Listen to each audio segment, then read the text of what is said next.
Welkom en dankie dat jy by my aansluit vir Taxbreak. Hierdie is 'n potgooi oor Suid-Afrikaanse belasting vir Suid-Afrikaanse belastingkundiges en praktisyns. My naam is Pieter van der Swaan en in elke episode gesels ek oor 'n aspek of 'n onlangse ontwikkeling in Suid-Afrikaanse belasting. En ek doen dit in Afrikaans. Ek probeer verder om elke episode net lank genoeg te hou dat jy daarna kan luister terwyl jy in die ry is of gou 'n koffiebreek sou vat. Nou, die volgende 2 episodes handel beide oor die geleibuisbeginsel by trusts, of die, andersins gestel, die deurvloei beginsel. So vandag se episode gesels ons oor 'n wysiging aan artikel 25 hoofletter B, wat al reeds so ongeveer 'n jaar of wat in werking is, maar ek dink ons begin nader aan die punt kom waar trustees gaan begin resolusies neem en hierdie wysiging dalk 'n bietjie meer in detail moet oorweeg. So daarom het ek gedink is 'n gepaste tyd om net weer 'n bietjie by dit stil te staan. Nou hierdie wysiging is spesifiek te doen met hoe die geleibuisbeginsel op trust inkomste toegepas word. So kom ons gaan net dalk so stappie terug voordat ons by die wysiging kom. En ons kyk net gou weer wat presies is die geleibuisbeginsel. So dis 'n beginsel wat deur die howe neergelê is in die konteks van trustbelasting, eerstens in die Armstrong saak en toe 'n rukkie later in die Rosen saak weer deur die Appelhof bevestig is. En dit is sedertdien in die vroeë 1990s in artikel 25B van die inkomstebelastingwet vasgemaak in die wetgewing. So as ons gaan kyk na 'n voorbeeld van hoe hierdie deurvloei beginsel sal werk, wanneer 'n diskresionêre trust 'n beleggingseiendom besit en huurinkomste ontvang, en daai huurinkomste sou gaan uitkeer of laat vestig in 'n begunstigde, dan is die beginsel van die deurvloei beginsel of die geleibuisbeginsel dat dit wat in die begunstigde se hande opland, behou sy aard as huurinkomste, as dit in dieselfde jaar deurvloei waarin dit aan die trust toegeval het. So as 'n reël probeer ek om nie te veel in die tegniese bewoording van die wetgewing in te gaan in hierdie sessies nie, maar ek dink tog daar is in hierdie geval, omdat daar's 'n hele paar goed aan artikel 25B waaroor 'n mens kan gesels. So ek sal graag net hierdie bepaling dalk so bietjie fyner wil ontleed. So dit begin deur te sê, dit is van toepassing op enige bedrag, en dan gaan dit aan om te sê, maar uitgesluit bedrag van 'n kapitale aard of sekere bedrag, lompsom bedrag wat uit van aftreefondse ontvang word. Nou die kapitale bedrag gaan ons na bietjie kyk in die volgende episode. So dis enige bedrag wat toeval of ontvang word deur 'n persoon in 'n jaar van aanslag, in sy of haar hoedanigheid as 'n trustee van 'n trust. Wat artikel 25B dan nou ook doen, is dit kwalifiseer so bietjie die reël wat hierna volg, deur te sê dis nog steeds onderworpe aan die bepalings van artikel 7, so dit is wat ek dink die Engelse naam is meer bekend, die attribution reëls het geniet voorkeur bo artikel 25B. En wat dit dan sê is, tot die mate wat hierdie bedrag wat die trustee ontvang is vir die onmiddellike of toekomstige voordeel van 'n vasgestelde begunstigde, en daai begunstigde het 'n gevestigde reg tot hierdie bedrag in die jaar van aanslag waarin dit ontvang is gekry, dan word hierdie begunstigde, die bedrag word geag aan die begunstigde toegeval te wees, en nie aan die trust nie. So, ek dink as ons net 'n paar goed hieruit uitwys, en dan kom ons by die wysiging wat hierop volg.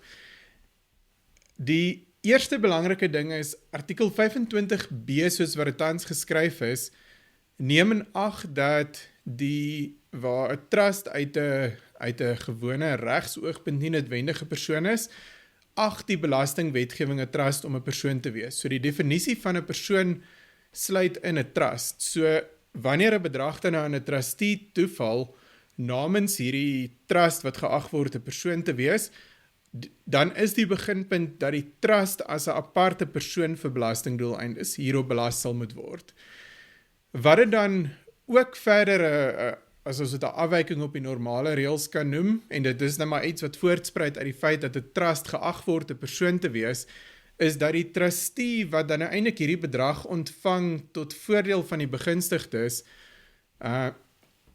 so nie noodwendig vir sy of haar eie voordeel, word dit geag dat alhoewel daai bedrag deur die trustee ontvang word vir iemand anders se voordeel, die bedrag aan die trust toeval. So dis die eerste afwyking van, as ons dit die normale beginsels van belasting kan noem, wat artikel 25b het.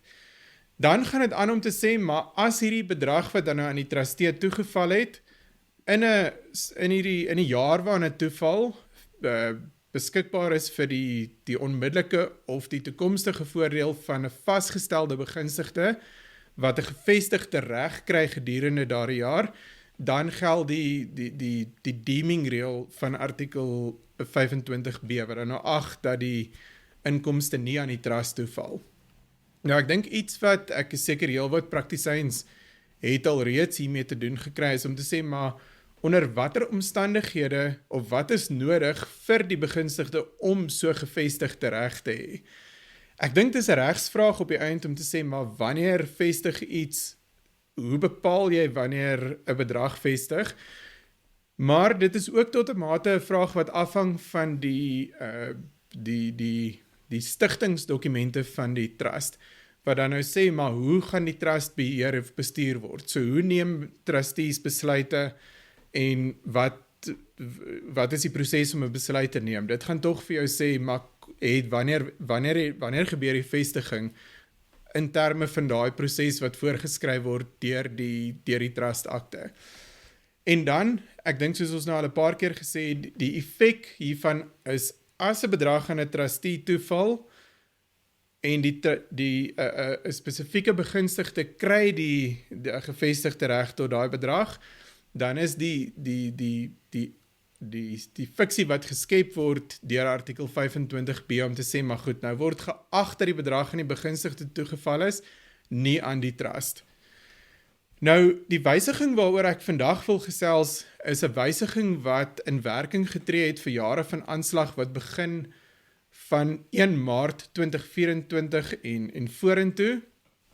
En wat hierdie wysiging doen, is om te sê dat hierdie deurvloei beginsel waar artikel 25b ag dat die bedrag aan die begunstigde toegeval het, nie aan die trust, sal slegs geld wanneer 'n bedrag vestig in 'n begunstigde wat 'n inwoner is. So by implikasie, as die begunstigde nie 'n inwoner is nie, dan bly die bedrag by die trust aan wie dit aanvanklik toegeval het, die geagte reël wat dit deurvloei na die begunstigde gaan nie geld nie, en dit sal beteken die trust moet hierdie belasting betaal. So kom ons kyk prakties, wat is die effek hiervan dan? So kom ons vat 'n maklike voorbeeld. 'n Trust het R200,000 se inkomste en daar's 2 begunstigdes. Die trustees wil graag 100,000 aan die begunstigdes elkeen uitkeer. Die een is 'n inwoner, die ander een is nie 'n inwoner.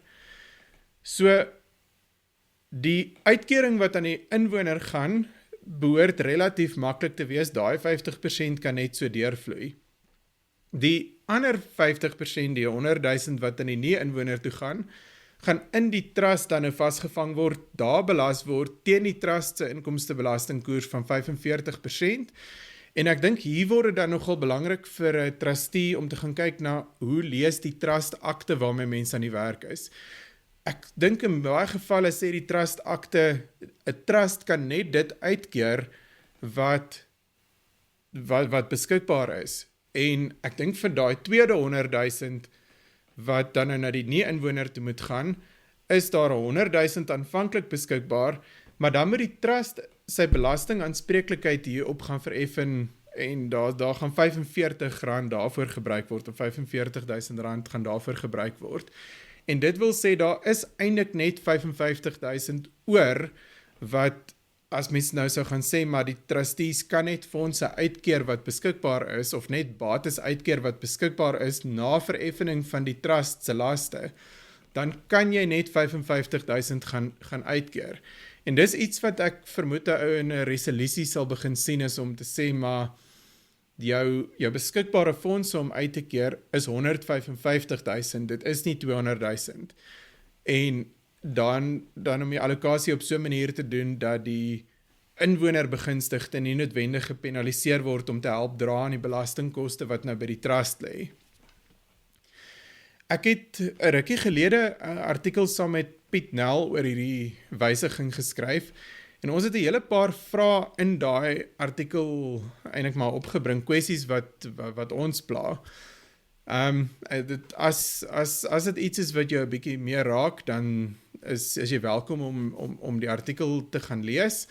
Die paar spesifieke goed wat ons gesê het, maar hierdie kan dalk probleme skep, is om te sê, eerstens, maar as hierdie uitkering aan die nie-inwoner dan nou in Suid-Afrika belas word, in baie ander jurisdiksies word daai uitkering ook in daai jurisdiksie as inkomste belas. Die probleem wat jy begin optel is dat as die trust die belasting betaal het, eerder as die begunstigde, dan gaan daai buitelandse jurisdiksie nie noodwendig vir jou 'n belastingkrediet hiervoor gee, en dan begin jy in dubbelbelastingprobleme in hardloop. Die ander plek waar ek dink dit nogal 'n probleem kan skep is by gevestigde regte trusts, waar die trust akte nie vir jou die buigbaarheid toelaat om seker te maak dat inwonerbegunstigdes nie benadeel word deur die belasting wat daar ontstaan op uitkerings aan nie-inwoners. En daar mag dalk ook 'n hele paar vrae rondom terughoubelastings begin ontstaan wanneer iets soos byvoorbeeld dividende deur 'n trust vloei. Maar meer hieroor in die artikel wat ek en Piet geskryf het. Goed, so ek dink dit is dit vir vandag. Dalk maar net om op te som in afsluiting. Die eerste belangrike beginsel is om te weet dat die deurvloei beginsel op trust-inkomste nie meer geld op inkomste wat deurvloei na buitelandse begunstigdes toe, en dan om bewus te wees daarvan dat die feit dat dit nie deurvloei sekere potensiële probleme kan veroorsaak vir die begunstigde, afhangend in watter jurisdiksie daai begunstigde geleë is. So dit is dan iets wat mens geval vir geval sal moet gaan deurdink om te sien, maar wat presies is die effek hiervan. Dis dit vir vandag. As jy van die potgooi gehou het, gaan teken gerus aan op jou gunsteling potgooi platform en vertel natuurlik asseblief jou vriende en kollegas hiervan. As jy enige terugvoer het, of dit goed of sleg is, of vrae het wat jy wil voorstel wat ek dalk in 'n toekomstige episode oor kan gesels, dan is jy welkom om vir my te stuur. My e-posadres is in die notas tot hierdie episode. En maar net 'n herinnering, soos altyd, niks wat ek vandag gesê het is bedoel om belastingadvies te wees, of selfs 'n plaasvervanger vir belastingadvies. Tot volgende keer. Totsiens.